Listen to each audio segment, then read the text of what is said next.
नमस्कार प्यारे बच्चों, क्या हाल है आप सभी के। उम्मीद करता हूँ आप सभी अच्छे होंगे। तो बच्चों हमने ट्रिग्नोमेट्री में अब तक क्या क्या कर लिया है। ट्रिग्नोमेट्री में हमने कर लिया example 1, example 2, example 3 and example 4। अब तक मैं आपको समझा चुका हूँ। ठीक है बच्चों, अगर वो वीडियोस आपने नहीं देखी है तो मैं इस वीडियो के नीचे डिस्क्रिप्शन में लिंक दे दूंगा, आप जाके देख सकते हैं। ठीक है बच्चों, आज हम एग्जांपल 5 करेंगे और आज हमारे एग्जांपल जितने भी सारे कंप्लीट हो जाएंगे। उसके बाद हम एक्सरसाइज स्टार्ट करेंगे और एक्सरसाइज में ऐसा करूंगा कि मैक्सिमम क्वेश्चन में 1 या 2 वीडियो में पूरी एक्सरसाइज खत्म कर दूंगा। अब ऐसा है कि एक्सरसाइज जो आपकी 3 और 4 जो है वो आपकी कटवा दी गई है। आपकी एक्सरसाइज 3 और 4 आपकी कटवा दी गई है, वो आपके पेपर में नहीं आएगी। क्या आएगी आपकी 8.1 और 8.2 आपके पेपर में आएगी।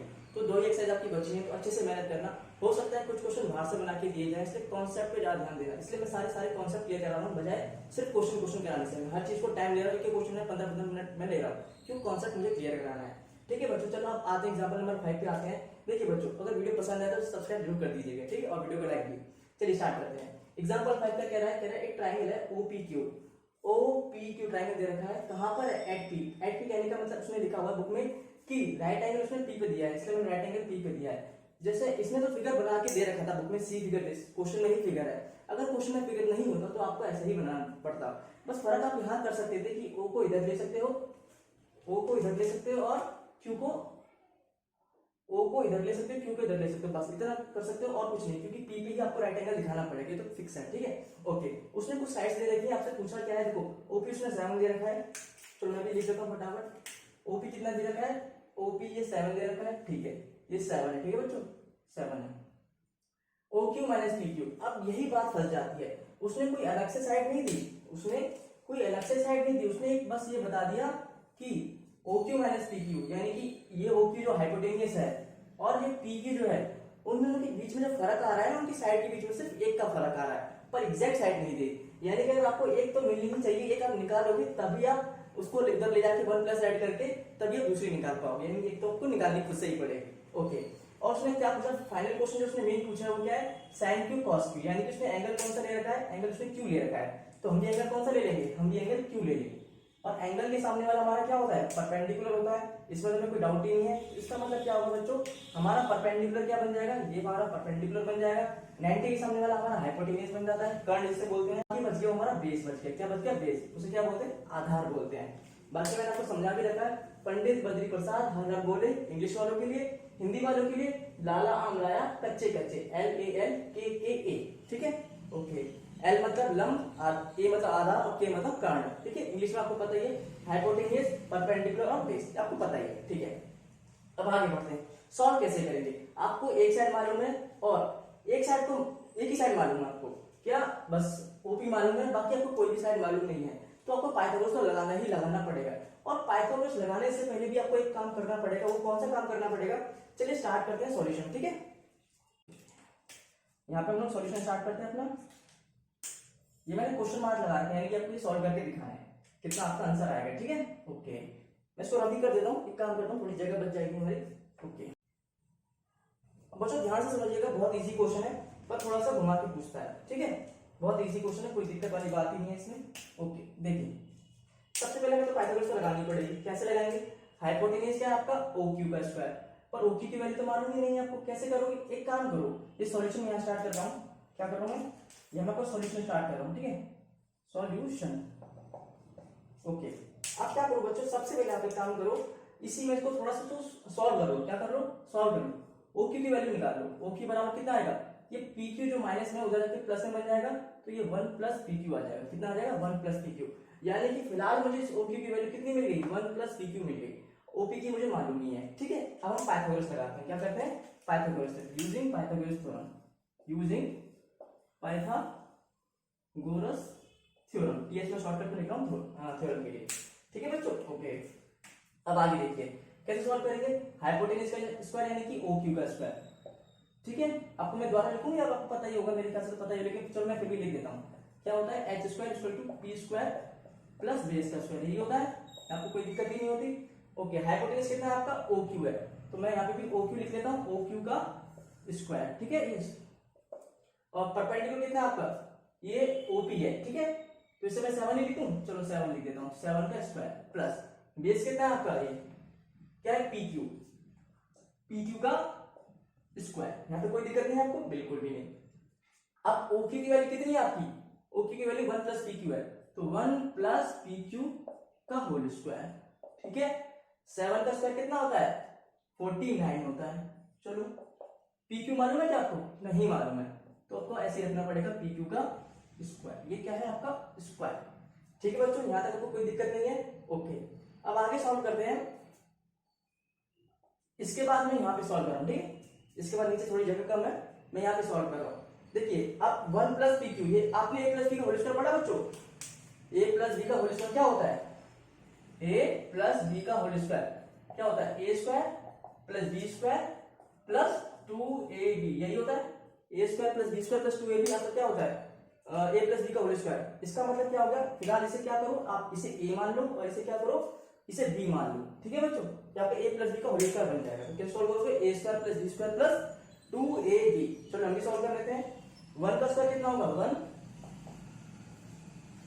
फिर b का स्क्वायर, b क्या है पी क्यू, पी क्यू का स्क्वायर करेंगे तो पी क्यू का होल स्क्वायर। बुक में क्या कर रखा है, सिर्फ क्यू पे स्क्वायर लगा रखा है, जो कि गलत है। अगर आपको ब्रैकेट, आपको क्या करना चाहिए, आपको ब्रैकेट लगा के स्क्वायर करना चाहिए। इससे क्या होगा, इस पूरी साइड पे स्क्वायर लगेगा, क्योंकि पी क्यू तो एक साइड है, पी क्यू तो एक साइड है। अगर सिर्फ क्यू पे स्क्वायर लगा देंगे तो ऐसा लगेगा सिर्फ क्यू पे स्क्वायर है, तो उसकी गलत है। ठीक है, तो हमने ए स्क्वायर प्लस बी स्क्वायर तो कर लिया, 2ab करना है, 2ab। तो 2ab यानी 2 इंटू 1 इंटू पी क्यू। 2 कैसे करोगे, 2ab का मतलब क्या है, 2ab का मतलब 2 इंटू 1, क्योंकि ए आपने 1 माना है, और बी क्या है आपका पी क्यू, बी क्या है आपका पी क्यू। तो 2 इंटू 1 इंटू पी क्यू क्या आ जाएगा, 2 पी क्यू आ जाएगा। ठीक है, तो यहाँ पे क्या लिखूंगा, प्लस में 2 पी क्यू, क्यों, a square plus b square plus 2ab। A square 1 का स्क्वायर 1 ही होता है, बी मेरा पी क्यू था, पी क्यू का होल स्क्वायर हो गया प्लस 2 पी क्यू। ये पार्ट मैंने यहाँ सॉल्व कर दिया। इक्वल टू क्या है आपका, इक्वल टू में जो है 49 प्लस पी क्यू का होल स्क्वायर, पी क्यू का होल स्क्वायर। अब बच्चों अगर आपको नहीं पता तो मैं बता देता हूं। देखिए कोई भी चीज अगर दोनों साइड में होती है, लेफ्ट हैंड साइड यानी एलएचएस और राइट हैंड साइड यानी कि आरएचएस, और वो प्लस में है, तो ये भी प्लस में है, ये भी प्लस में है। अगर ये भी माइनस में होता है, ये भी माइनस में होता, तो क्या होती है, सामने से सामने कट जाती है। बच्चे करते हैं ऐसे भी है कि उस प्लस को इधर लेके माइनस ले आते हैं, तभी काट सकते हो, वो भी ठीक है। पर अब आप 10th क्लास में आ चुके हो, तो ऐसा मत क्या कीजिए, आप वहीं से वहीं काट दीजिए। ठीक है, आपके यहां से इसे यहीं पे काट दीजिए, कट जाएगा। अब आपको क्या बचेगा, मेरा थोड़ा गला खराब है। ठीक है, अब आपका क्या बचा, आपका बचा 1 प्लस 2 पी क्यू बराबर 49 सिर्फ आपका बचा, क्योंकि ये तो आपका कट ही चुका है। ठीक है, अब आप क्या करोगे बच्चों, अब आप क्या करोगे, इस 1 को उधर ले जाओ, इससे क्या होगा, पी क्यू की वैल्यू मिल जाएगी। या तो अपने बेसिक एक्स की वैल्यू आपने सीखा ही होगा अलजेब्रा में। ठीक है, तो 1 की वैल्यू इधर ले जाओगे 1 को, तो 2 पी क्यू बराबर 49 माइनस 1, कितना आंसर आ जाएगा आपका, 2 पी क्यू बराबर आपका 48 आ जाएगा। कितना आ जाएगा 48। ठीक है बच्चों, ओके। अब मैं थोड़ा सा यहां लिख देता हूं। ठीक है, देखिए बच्चों, अब आपका क्या 2 पी क्यू 48। अब यहां से आप क्या करोगे, अगर यहां से आप पी क्यू की वैल्यू निकालोगे, पी क्यू की ये 4 है, ठीक है 4 है, पी क्यू वैल्यू निकाल के 2 ये 48 नीचे चला जाएगा, तो कितना आ जाएगा, पी क्यू बराबर 48/2, 2 से 48 करेगा कितनी बार में, 24 बार में कटेगा। तो पी क्यू की वैल्यू बच्चों कितनी आ जाएगी आपकी, 24 आपकी पी क्यू की वैल्यू आ जाएगी। इसका मतलब क्या हुआ बच्चों, आपने इस पी क्यू की वैल्यू कितनी निकाल दी, आपने इस पी क्यू की वैल्यू 24 निकाल दी, और पी क्यू ओपी आपको 7 मालूम ही था। अब आपने अगर 24 इसकी निकाल दी है, तो मुझे नहीं लगता आपको इसकी वैल्यू निकालने में कोई दिक्कत आएगी। किसकी वैल्यू, इसकी वैल्यू, इसकी वैल्यू निकालने में मुझे नहीं लगता आपको कोई दिक्कत आएगी। क्या आपने पी क्यू निकाल दिया 24, क्या निकाल दिया आपने, पी क्यू आपने 24 निकाल दिया, यानी कि ये आपने 24 निकाल दिया, 24 प्लस 1 ओ क्यू की वैल्यू मिल जाएगी आपको, कितनी आ जाएगी 25 आ जाएगी, कितनी आ जाएगी आपकी 25 आ जाएगी। तो यानी कि ओ क्यू बराबर 1 प्लस पी क्यू कितना है 24 ओ क्यू कितना आ जाएगा आपका 25। आप पेपर में करोगे ना तो आप स्टेप बाय स्टेप चलना, डायरेक्ट मत करना। आपको हालांकि टीचर को पता है कि इतना आ जाएगा, लेकिन फिर भी आपको मेंशन करके दिखाना पड़ेगा। ठीक है बच्चों, ओके। तो आपकी ओक्यू की वैल्यू कितनी आ गई 25 आ गई, यानी अब मुझे सारी की सारी वैल्यूज मिल चुकी हैं। अब मुझे सारी की सारी वैल्यूज मिल चुकी हैं। OP7 पहले से गिवन था, PQ मैंने यहाँ पे निकाल लिया, और PQ निकालने के बाद ये स्टेटमेंट क्वेश्चन है गिवन दे रखी थी, उसको सॉल्व करके मैंने OQ भी निकाल लिया। इसका मतलब मुझे ट्रायंगल की, एक राइट एंगल ट्रायंगल की तीनों साइड मिल चुकी है। मुझे परपेंडिकुलर मिल चुका है, मुझे बेस मिल चुका है, मुझे हाइपोटेन्यूज भी मिल चुका है, मुझे सब कुछ मिल चुका है। बिल्कुल मैंने आराम से सॉल्व करा है। कोई भी दिक्कत आए आप मुझे कमेंट में पूछिएगा, मैं आपको आंसर वहां पर कर दूंगा। क्या किया मैंने स्टार्टिंग में, सबसे पहले पाइथागोरस थ्योरम लगाई। क्यों लगाई? क्योंकि मुझे एक साइड चाहिए होती है तो मुझे पाइथागोरस थ्योरम लगाना पड़ता है, पर यहाँ पे तो मुझे एक ही मालूम थी। नॉर्मली हम पाइथागोरस तब लगाते हैं जब हमें दो साइड मालूम होती है, पर यहाँ तो मुझे कोई भी साइड मालूम ही नहीं थी, बस एक साइड मालूम थी। पर हमने थोड़ा सा दिमाग लगाया। दिमाग क्या लगाया कि इसको थोड़ा सॉल्व कर लिया हमने, इस वाली क्वेश्चन को थोड़ा सॉल्व कर लिया। क्या करा, इसमें से हमने एक पार्ट की वैल्यू निकाल ली, ओ क्यू की निकाल ली, मैं 1 प्लस पी क्यू उधर ले गया।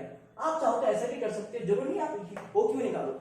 आप चाहो तो इस 1 को इधर ला सकते हो, पी क्यू को उधर ले जा सकते हो, तो आप पी क्यू सॉल्व कर सकते हो। उसके बाद आपकी ओ क्यू की वैल्यू निकलेगी, यानी आप ओ क्यू रखोगे तो पी क्यू की वैल्यू निकलेगी, आप पी क्यू रखोगे तो ओ क्यू की वैल्यू निकलेगी। उसके बाद आप बात दूसरी निकाल लेना, बहुत ईजी है, इसमें कोई बड़ी बात नहीं है। फिर क्या करोगे बच्चों, आप पाइथागोरस थ्योरम लगाओगे। हाइपोटेन्यूज का square equal to perpendicular square plus base square, आपको पता ही होगा। हाइपोटेन्यूज कितना है आपका, ओ क्यू है, उसके बाद परपेंडिकुलर कितना है आपका, ये 7 है, 7 का स्क्वायर प्लस पी क्यू आपका बेस है। आपको पता ही होगा, मैंने बता रखा है, एंगल के सामने वाला परपेंडिकुलर, एंटी के सामने वाला हाइपोटेन्यूज, जो बाकी बच गया आपका बेस। ठीक है बच्चों, ओके। ओ क्यू क्या है आपका, 1 प्लस पी क्यू है, तो ये सॉल्व कर लिया मैंने। ए प्लस बी का होल स्क्वायर लगाया, क्या होता है a square plus b square plus 2ab। अगर यहाँ पे a माइनस बी स्क्वायर होता तो क्या होता, a square plus b square minus 2ab होता। ठीक है, इसमें आपको कोई दिक्कत नहीं होगी। ओके, फिर मैंने सॉल्व किया, काट लिया। आप चाहो तो इसे ऐसे भी कर सकते हो, आपको नहीं समझ में आया, होता क्या है ना, जब सेम साइड होती है, सेम चीज आती है, प्लस का प्लस और माइनस का माइनस तो कट जाती है। आप चाहते तो ऐसा भी कर सकते थे, पी क्यू स्क्वायर को इधर लेके आते, फिर प्लस माइनस काटते तो भी चलता, कोई बात नहीं, तब भी आपका आंसर सेम ही, पी क्यू 24 और बाद में सॉल्व करने पर ओ क्यू 25 आता। तो ये तो मैंने सॉल्व कर लिया इतना। अब मुझे मेन क्वेश्चन था मेरा साइन क्यू और मुझे कॉस क्यू की वैल्यू निकालना। तो मैं क्या करूंगा, इस पार्ट को थोड़ा सा यहाँ से रब कर देता हूँ। ठीक है, ओके। देखिए बच्चों, अब मुझे क्या करना है, मुझे साइन क्यू और कॉस क्यू की वैल्यू निकालनी है, मुझे साइन क्यू और कॉस क्यू की वैल्यू निकालनी है। देखिए बच्चों, तो साइन क्यू, इसका मतलब इसने एंगल क्या माना हुआ है, उसने एंगल जो माना हुआ है आपका, वो आपका उसने क्यू माना हुआ है। क्या माना हुआ है, क्यू माना हुआ है। ओके, तो क्यू क्या है ये, और साइन क्या होगा हमारा, मैंने आपको पहले ही, अच्छा मैंने लिख रखा है पहले वाला ही, मैंने फॉर एग्जांपल में करवाया था तो मैंने यहीं पे लिख दिया था। देखिए साइन क्या होता है आपका, परपेंडिकुलर में हाइपोटेन्यूज। पंडित बद्री प्रसाद हर बोले, यानी साइन आपका परपेंडिकुलर अपॉन हाइपोटेन्यूज। साइन क्या होता है, परपेंडिकुलर अपॉन हाइपोटेन्यूज। परपेंडिकुलर कितना है आपका, 7 है। ठीक है, कितना आपका 7 है, कितना है 7 है, और हाइपोटेन्यूज कितना है आपका 25 है। कितना है 25। इसका मतलब आपको जो आंसर कितना आएगा साइन क्यू का, 7/25 आ गया। ठीक है, अब बात करते हैं कॉस क्यू की। ये 5 है, ठीक है, आपको नजर आ रहा होगा, विजिबल है आई थिंक। ओके, अब करते हैं बात कॉस क्यू की। किसकी, कॉस क्यू की। कॉस क्यू एंगल उसने दोबारा से क्यू ही लिया हुआ है। ठीक है, अगर वो इस बार कहते हैं ना कि कॉस ओके निकालो, तो फिर एंगल के सामने वाला परपेंडिकुलर, फिर परपेंडिकुलर ये बन जाता है, पर उसने कहा है कि तुम्हारे तो आसानी हो गया है ना। ओके, अब कॉस क्यू, कॉस क्या होता है, बेस अपॉन हाइपोटेन्यूज क्या होता है, कॉस होता है। ये बच्चों आपका साइन होता है, ये क्या साइन थीटा होता है आपका ये, और ये क्या होता है आपका कॉस थीटा होता है। ठीक है, ओके। कॉस क्या है आपका, बेस अपॉन हाइपोटेन्यूज। क्या है, base upon hypotenuse, base upon hypotenuse है, तो निकाल लेंगे, बहुत आसान है। बेस कितना है 24 है, 24 अपॉन हाइपोटेन्यूज कितना है 25 है, 25। तो बच्चों मैंने आपको आंसर निकाल के दिखा दिया। क्या है आपका, कॉस आया आपका 24/25, साइन आया आपका 7/25। अगर बच्चों आप इतना नहीं भी निकाल देना, तो जैसे मैंने आपको ट्रिपलेट बता रखा है 7, 24, 25, 7, 24, 25, यही ट्रिपलेट बताया था मैंने आपको। क्या मैंने आपको बताया था, 7, यहाँ पे शायद लिखेगा नहीं, विजिबल नहीं होगा, 7, 24, 25, 7, मैंने आपको ये बताया था 7, 24 और 25, यही बताया था मैंने आपको, 7, 24, 25। जब आप एमसीक्यू करोगे ना, ऑब्जेक्टिव वाले क्वेश्चन, वहां पे पाइथागोरस थ्योरम मत लगाना, ट्रिपलेट याद करना। मैंने पहली वीडियो में लिखवा रखे हैं, कम से कम मैंने 7 से 8 ट्रिपलेट लिखवाए थे, जो कि बहुत काम आएंगे। ठीक है, 7, 24, 25, यानी कि ये अगर आपको याद है तो पाइथागोरस थ्योरम लगाने की जरूरत नहीं पड़ेगी। पर किसमें, ऑब्जेक्टिव वाले क्वेश्चन में, एमसीक्यू वाले क्वेश्चन में, टिक वाले में। बाकी अगर आपको 4 नंबर में आएगा तो आपको सॉल्व करना ही पड़ेगा। ठीक है, 7, 24, 25, सबसे बड़ी साइड कौन सी होती है, हाइपोटेन्यूज 25 है, 25 आ गई, एक उसने दे रखी थी 7, तो दूसरी कितनी होती, 24 ही होती है, ऑब्वियसली बात है, हो जाता है, इजी क्वेश्चन हो जाता। ठीक है बच्चों, तो यहाँ पे आपके एग्जाम्पल बच्चों मैंने सारे करा दिए हैं। कोई भी दिक्कत आए आप मुझे कमेंट में पूछेगा, मैं कौन सा वहां पे कर दूंगा। अगर बच्चों का आपको वीडियो पसंद है तो प्लीज वीडियो को लाइक कीजिए, चैनल को सब्सक्राइब कीजिए और अपने सभी दोस्तों में शेयर कीजिए। मिलते हैं अगली वीडियो में, राधे राधे।